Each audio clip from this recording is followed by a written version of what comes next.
12절로 18절까지 전체를 볼 텐데요. 특별히 오늘은 좀 쉬운 성경으로 같이 보겠습니다.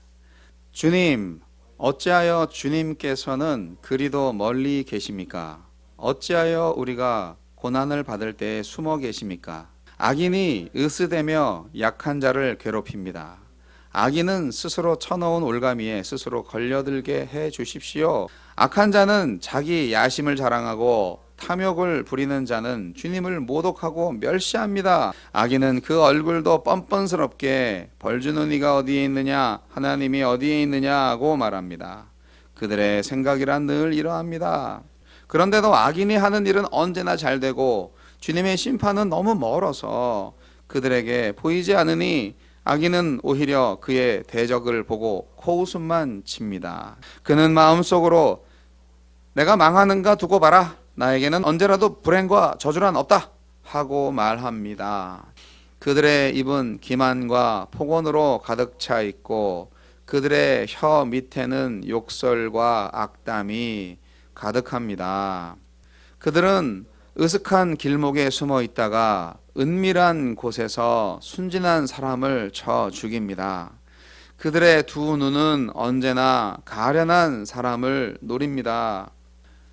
굴 속에 웅크리고 있는 사자처럼 은밀한 곳에서 기다리다가 때만 만나면 연약한 사람을 그물로 덮쳐서 끌고 갑니다. 불쌍한 사람이 억눌림을 당하고 가련한 사람이 폭력에 쓰러집니다. 악인은 마음속에 이르기를 하나님은 모든 것에 관심이 없으며 얼굴도 돌렸으니 영원히 보지 않으실 것이다 합니다. 주님 일어나십시오. 하나님 손을 들어 악인을 벌하여 주십시오. 고난받는 사람을 잊지 말아 주십시오. 어찌하여 악인이 하나님을 경멸하고 마음속으로 하나님은 벌을 주지 않는다 하고 말하게 내버려 두십니까? 주님께서는 학대하는 자의 포악함과 학대받는 자의 억울함을 살피시고 손수 갚아주려 하시니 가련한 사람이 주님께 의지합니다. 주님께서는 일찍부터 고아를 도우시는 분이셨습니다. 악하고 못된 자의 팔을 꺾어 주십시오. 그 악함을 샅샅이 살펴 벌하여 주십시오. 주님은 영원 무궁토록 왕이십니다. 이방 나라들은 주님의 땅에서 사라질 것입니다. 주님께서는 불쌍한 사람의 소원을 들어주십니다. 그들의 마음을 굳게 하여 주시고 그들의 부르짖음에 귀 기울여 주십니다. 고아와 억눌린 사람을 변호하여 주시고 다시는 이 땅에 억압하는 자가 없게 하십니다. 아멘. 자, 오늘 시편 말씀은요, 고통 중에 부르는 노래입니다. 이 시편은 처음 1, 2절에는요 하나님의 무관심에 대한 탄식의 내용이 있고요, 3절로 6절까지는 악인의 그 사악한 무신론적인 사상에 대한 내용, 그리고 이제 7절로 11절까지는 악인이 의인을 핍박하는 잔인한 내용이 들어있고요, 마지막으로 12절로 18절까지 비로소 하나님의 심판을 간구하는 내용으로 마무리되고 있습니다. 시인은 하나님께 간구합니다. 원수에 대해서 복수해달라고 말입니다. 여기서 언급된 핍박하는 사람은 누구인가요? 이 사람들은요, 하나님을 멸시하고 성도를 핍박하는 사람들입니다. 시인은 믿었습니다. 하나님은 공의로우신 분이기 때문에 반드시 이 부조리한 현실에 대해서 심판하실 것이라고 시인은 믿었습니다. 자, 여러분, 세상 불의가 판치고 있는데 이 세상 불의에 대한 하나님의 심판을 믿으십니까? 시편 1편의 저자는 악인의 행사를 바람에 나는 겨와 같다고 말했습니다. 왜냐하면 의인의 행사는 충실한 열매를 맺지만 악인은 그렇지 못하기 때문입니다. 왜 성경은 악인의 행사가 열매 없는 삶이라고 말하고 있나요? 악인은 세상에서 풍부한 재물뿐만이 아니라 높은 지위와 명예를 얻을 수 있습니다. 그러나 이것은 본질적으로 좋은 열매가 될 수 없습니다. 성경이 말하는 성도의 열매는요, 물질적인 것을 의미하는 것이 아니기 때문입니다. 영적인 것이죠. 하늘의 것을 의미하기 때문이죠. 우리는 참된 열매 맺는 삶이 무엇인지 제대로 연구해 볼 필요가 있습니다. 세상에 악인이 따로 특별히 있는 게 아니에요. 악인들의 행사가 어떤지 한번 분석해 보겠습니다. 악인들의 행사는, 악인들의 활동은 모든 사상에 하나님이 없다고 말합니다. 모든 생각에 하나님이 없다라고, 무신론자를 말하는 죠. 자, 악인은요, 그의 교만한 얼굴로 말을 합니다. 하나님이 보살피지 않는다. 그의 모든 생각에 하나님이 없다. 오늘 말씀 4절 말씀에 그렇게 나와 있죠. 악인들은 하나님의 존재 자체를 부정합니다. 그리고 하나님의 존재를 인정한다 할지라도 실제의 삶 속에서 하나님의 존재를 인정하지 않는 것처럼 살아갑니다. 잘 생각해 보세요. 모든 사상에 하나님이 없다라는 부류에 그리스도인 중에서도 이런 생각으로 사는 사람이 있지 않습니까? 수많은 그리스도인들이 예배를 드릴 때 하나님의 존재를 인정하면서 경건한 모습을 취하지만 실제의 삶 속에서는 하나님의 존재를 의식조차 하지 않고 살아가는 경우가 있습니다. 이러한 삶은 결국 인간의 교만 때문이죠. 삶 속에서 하나님을 의지하지 않고 하나님을 영화롭게도 하지 않고, 왜 그럴까요? 근본적으로 인간의 마음속에 교만함이 자리 잡고 있기 때문입니다. 성도도 이러한 어리석음에 빠져 있으면 악인의 부류에 속한 것입니다. 여러분은 악인의 부류에 속한 분은 한 분도 없겠지요? 네. 악인들의 행사에는 거짓과 저주와 포악이 충만합니다. 7절 말씀에 이제 개역 개정판 성경으로 이렇게 말씀이 나와 있습니다. 그의 입에는 저주와 거짓과 포악이 충만하며 그의 혀 밑에는 잔해와 죄악이 있나이다. 사람이 저지르는 죄악은요, 크게 두 가지 종류, 두 가지 형태로 나눌 수가 있는데, 하나는 말로 하는 죄고요, 또 하나는 행동으로 하는 죄입니다. 근데 이 두 가지 악은 다 마음에서 나오죠. 악인의 그 삶 자체가 온갖 죄악으로 가득 차 있고 그 죄악을 즐기면서 살아가는데요, 기독교인 중에서도 이런 사람이 있다면 그 사람은 아주 외식과 거짓으로 가득 찬 이중인격자라고 볼 수가 있겠죠. 성경에도 그런 사람이 있습니다. 가룟 유다가 바로 화인 맞은 양심을 지닌 대표적인 인물입니다. 우리 교회 공동체 중에 가룟 유다 같은 사람이 왜 없겠습니까? 그런데 가룟 유다 자신은 자기가 나쁜 사람인 줄 모르고 있겠죠? 네, 그게 이제 참 특징입니다. 저는 바랍니다. 성도 자신에게서 그 거짓과 저주와 포악이 나타난다면 깨달아야 합니다. 그리고 회개함으로 빨리 악인의 부류에서 벗어나야 하는 것이죠. 악인들의 행사에는 의로운 자를 압제하는 일이 포함되어 있습니다. 예수님을 믿는 사람들 가운데에서는 재물이나 권력을 무기로 다른 사람들을 압제하는 사람들이 종종 있는데요, 과거에 독재 권력의 시녀 노릇을 했던 교회 지도자들, 직분자들 이야기가 어제 오늘 이야기가 아닙니다. 교회 장로여 권사인 분들이 사회적으로 막대한 부와 권력으로 약자들을 많이 괴롭히고 짓밟은 적이 있습니다. 자기의 권력을 이용해서 약한 사람들, 특히 의로운 사람들을 압제하는 사람들은, 특히 그런 사람들이 장로고 이런 교회 직분자라면 그들은 정말 그리스도인의 탈을 쓴 악인들입니다. 여러분은 악인입니까? 의인입니까? 의인입니다. 할렐루야. 자, 우리는 오늘 이 시편을 통해서 이 시편 기자가 탄식할 수밖에 없었던 이유에 대해서 알게 되었습니다. 이 세상은요, 악인이 득세하고 의인이 핍박당하는 상황이 너무나 많습니다. 우리는 그래서 이런 상황이 계속될 때 공의의 하나님이시고 자비의 하나님이 안 계신 거 아니야? 라고 이렇게 회의를 느낄 때가 있죠. 좀 의심을 갖는 거죠.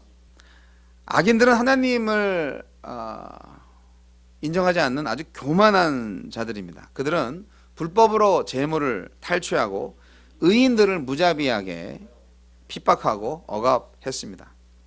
그들은 포악한 강도 같았고 굶주린 사자나 잔인한 포수와도 같았습니다. 그런데 어째서 악인들은 계속 하나님이 지으신 이 땅 위에서 부귀와 권세를 누리고 반대로 하나님만 의지하면서 선한 양심으로 살아가는 의인들은 고통을 당하면서 악인들의 조롱거리가 되고 있나요? 이것이 시인의 탄식이었습니다. 오늘날 몇몇 의인들의 탄식이기도 합니다. 우리는 이 시편의 후반부에서 이 답을 찾을 수가 있습니다. 악인들의 희락과 의인들의 탄식은 영원하지 않습니다. 하나님은 반드시 공의로운 심판을 내리실 것입니다. 단 의인이라고 해서 반드시 이 땅에서 눈에 보이는 복을 다 받는 것은 아니라는 것을 좀 알 필요가 있습니다. 악인이 의인보다 현실의 복을 누릴 수는 있지만 결국에는 하나님의 공의로운 심판이 임하셔서 모든 모순이 해결되고 억울함이 풀릴 것입니다. 하나님은 폭도들의 잔인한 행동과 성도의 억울한 사정을 감찰하시고 반드시 해결해 주시는 분입니다. 시인은 기도합니다. 악인의 세력을 완전히 파괴시켜달라고. 시인은 확신합니다. 하나님께서 겸손한 자의 소원을 응답하셔서 악인을 심판하시고 성도를 구원하실 것을 말입니다. 여러분 기도하고 계십니까? 악을 소멸시켜달라고? 여러분 확신하십니까? 주님이 모든 문제를 해결해 주실 것을 말입니다. 사랑하는 성도 여러분, 모순으로 가득 찬 현실, 이 시대, 이 시편의 기자처럼 결코 좌절하지 마십시오. 하나님의 긍휼을 기억하면서 하나님의 구원과 하나님의 회복하심을 믿으시기 바랍니다. 여러분, 오늘날 돈 벌고 싶지 않은 사람이 누가 있겠습니까? 권력을 좋아하지 않는 사람이 누가 있겠습니까? 사실 돈 버는 이유 역시 권력을 갖기 위해서 아닌가요? 돈을 많이 벌면 뭐든지 마음대로 할 수 있을 거라고 생각하는 거죠. 요즘 코로나19 때문에 경제가 엉망진창입니다. 미국은 1930년대 경제 공황 이래 최대의 실업 사태를 맞이하고 있다고 뉴스에서 나오더군요. 그래서 저는 오늘 특별히 부자와 가난한 자에 대한 특별한 생각을 나눠보고자 합니다. 저는 질문합니다. 누가 진정한 부자이고 누가 진정한 가난뱅이일까요? 성경에서 말하는 가난한 자에 대한 새로운 인식이 필요하다는 말씀입니다. 주목할 말씀은 오늘 시편 12절 말씀입니다. 개역 개정 말씀으로 제가 한번 읽어보겠습니다. 여호와여 일어나옵소서, 하나님이여 손을 두옵소서, 가난한 자들을 잊지 마옵소서. 이렇게 한글 개역 개정판에는 기록되어 있는데요. 여기서 이제 가난한 자들이라는 이 단어가 새번역 성경에는요 고난받는 사람으로 되어 있어요. 물론 영어 성경에는 뭐 humble, helpless, 뭐 afflicted 뭐 이런 단어들로 또 이렇게 되어 있습니다. 아주 다양한 표현으로 되어 있죠. 다 의미가 조금씩 다르잖아요. 이것을 볼 때 성경에서 여기 시인이 지금 가난한 자로 번역될 수 있는 이 말의 의미를 뭐를 말을 하는 것인가 라고 생각해 볼 때 이것은 고통당하는 의인을 말하고 있는 것이다 라고 생각을 합니다. 여기서 히브리어 원어로 아니라는 단어가 쓰여졌는데요. 이와 비슷한 말들이 에비온, 달, 헬카 등이라는 단어들이 있습니다. 이 단어들은요, 성경에서 대적들, 원수들의 이 파괴적인 힘에 의해서 희생당하고 있는 그 피해자들을 가리키는 말로 사용됩니다. 이들은 도움을 받지 못하는 자, 비탄에 빠진 자, 억압을 당하는 자, 낮은 자, 연약한 자, 가난한 자 등의 의미를 지닙니다. 그런데 이 사람들은요, 또 성전 안에 피해서 하나님의 간섭을 간청하기도 하고 예루살렘을 자주 방문하여 하나님과 친밀한 교제를 나누는 자들이기도 합니다. 그래서 이들의 닉네임이 주의 이름을 찾는 자, 주를 찾는 자로 불리우기도 합니다. 그러니까 이 다윗이 시편에서 표현하고 있는 가난한 자, 아니라는 이 단어는 우리가 생각하는 그냥 일반적으로 단순히 돈이 없는 가난한 사람을 의미하는 것이 아니라 의로 인하여서 고통받는 자를 의미한다고 보는 것이죠. 그래서 성경에서 말할 때 하나님은 가난한 자와 함께 하신다 라고 말을 할 때에는 바로 그런 사람들을 포함시켜서 말하는 것이라고 이해할 필요가 있다는 것입니다. 마태복음 5장에 기록된 예수님의 말씀을 기억하십니까? 마태복음 5장 3절로 12절까지 말씀, 예수님이 산상수훈인데요, 제가 읽어보겠습니다. 심령이 가난한 자는 복이 있나니 천국이 그들의 것이며, 애통하는 자는 복이 있나니 그들이 위로를 받을 것이며, 온유한 자는 복이 있나니 그들이 땅을 기업으로 받을 것이며, 의에 줄이고 목마른 자는 복이 있나니 그들이 배부를 것이며, 긍휼히 여기는 자는 복이 있나니 그들이 긍휼히 여김을 받을 것이며, 마음이 청결한 자는 복이 있나니 그들이 하나님을 볼 것이며, 화평하게 하는 자는 복이 있나니 그들이 하나님의 아들이라 일컬음을 받을 것이며, 의를 위하여 박해를 받은 자는 복이 있나니 천국이 그들의 것임이라. 나로 말미암아 너희를 욕하고 박해하고 거짓으로 너희를 거슬려 모든 악한 말을 할 때에는 너희에게 복이 있나니 기뻐하고 즐거워하라. 하늘에서 너희의 상이 큼이라. 너희 전에 있던 선지자들도 이같이 박해하였느니라. 아멘. 여기 말씀에서 천국을 받게 될 거다라는 사람이 두 군데에 나와요. 3절과 10절입니다.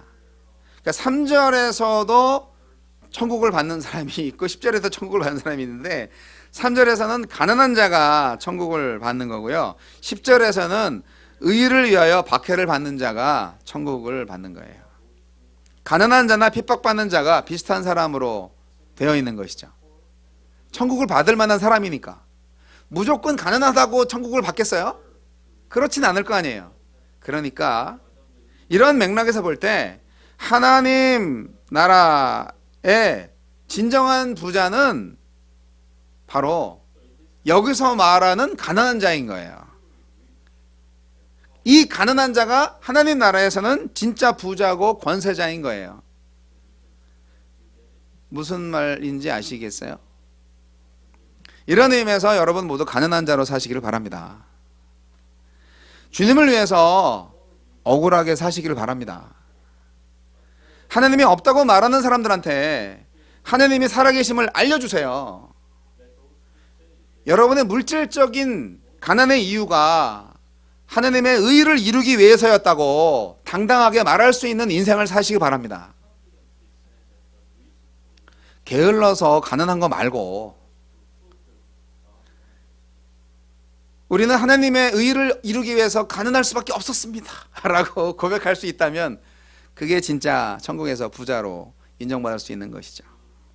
항상 하나님을 갈망하는 사람으로 살아가시기를 바랍니다. 그 열매가 바로 천국이라는 것이죠.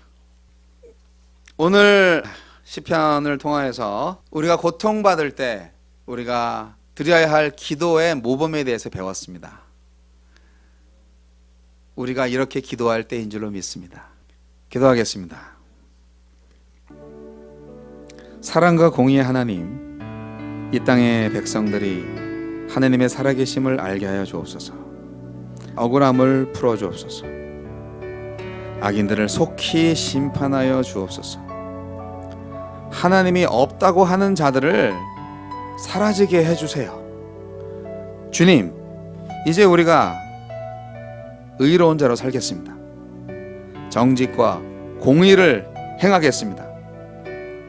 하늘나라가 완성될 때까지 이 땅에서 하나님과 늘 동행하게 하옵소서. 공의의 하나님을 찬양하고 경배합니다. 핍박을 받을수록, 고통을 당할수록 구원과 심판의 주님을 노래하겠습니다. 주님, 우리에게 참된 승리를 주옵소서. 지금은 우리 주 예수 그리스도의 은혜와 하느님 아버지의 극진하신 사랑과 성령님의 감화 감동 교통 역사하심이 하느님을 갈망하는 자로 진정 천국의 복을 누리는 가난한 자로 살기로 새롭게 결단하는 우리 메릴랜드 성도들 머리 위에와 지금도 세계 도처에서 하느님의 의를 위해서 핍박과 고통을 당하고 있는 모든 선교사들 머리 위에 이제부터 영원까지 함께 하시기를 우리를 위해서 십자가에 못 박혀 죽으신 나사렛 예수 그리스도 이름으로 간절히 축원하옵나이다. 아멘.